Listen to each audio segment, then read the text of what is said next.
Menteri Pekerjaan Umum Dodi Hanggodo meninjau kesiapan jalan tol Probolinggo-Banyuwangi ruas Kraksaan Paiton yang direncanakan akan dibuka secara fungsional guna mendukung kelancaran arus mudik dan balik Lebaran 2025.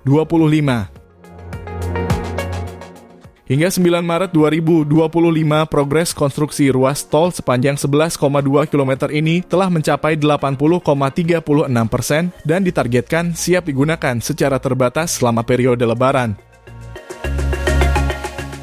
Menteri Dodi mengatakan bahwa pembukaan tol fungsional Kraksaan Paiton bertujuan untuk memperlancar lalu lintas di ruas tol Probolinggo-Banyuwangi serta mengurangi kepadatan di jalan nasional.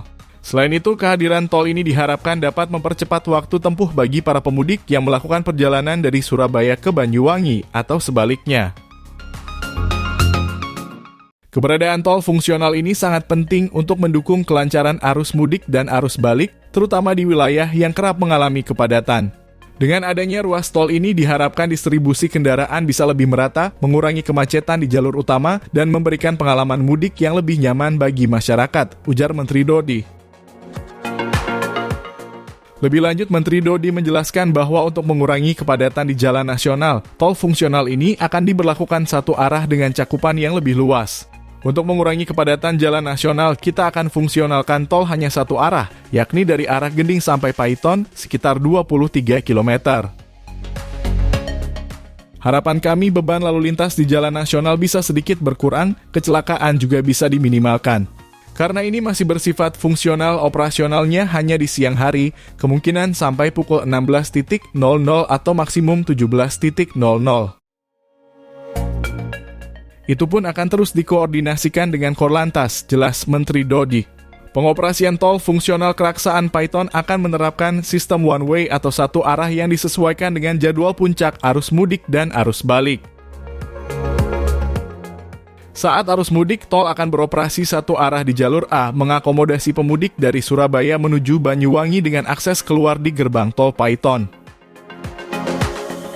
Sedangkan pada arus balik, sistem satu arah akan diterapkan di jalur B, yang diperuntukkan bagi kendaraan dari arah Situbondo atau Banyuwangi menuju Surabaya. Tol fungsional ini dapat digunakan tanpa biaya alias gratis selama periode mudik Lebaran. Masyarakat yang melintasi ruas tol ini tidak akan dikenakan tarif saat masuk atau keluar dari gerbang tol. Jalan tol Probolinggo-Banyuwangi dengan total panjang 175,40 km merupakan ruas terakhir yang akan menyempurnakan jaringan jalan tol Trans Jawa menghubungkan wilayah barat hingga timur Pulau Jawa. Sebelumnya, jaringan tol Trans Jawa telah tersambung dari Banten, Jawa Barat hingga Probolinggo Timur, Jawa Timur. Dengan segera selesainya ruas Kraksaan Paiton, kita berharap konektivitas antar daerah semakin baik, memperlancar distribusi orang, barang, dan jasa, serta memberikan dampak positif bagi pertumbuhan ekonomi, terutama di wilayah timur Pulau Jawa, tambah Menteri Dodi.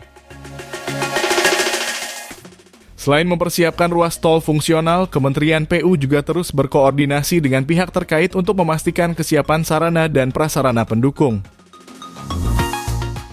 Rambu lalu lintas, penerangan jalan, dan fasilitas lainnya akan dipastikan dalam kondisi optimal agar pemudik dapat melakukan perjalanan dengan aman dan nyaman.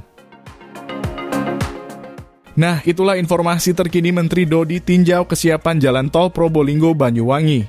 Ikuti terus update terbaru informasi jalan tol hanya di channel Tolku. Sampai jumpa di informasi tol lainnya. Jangan lupa support kami dengan like video ini dan subscribe channel Tolku ini. Terima kasih.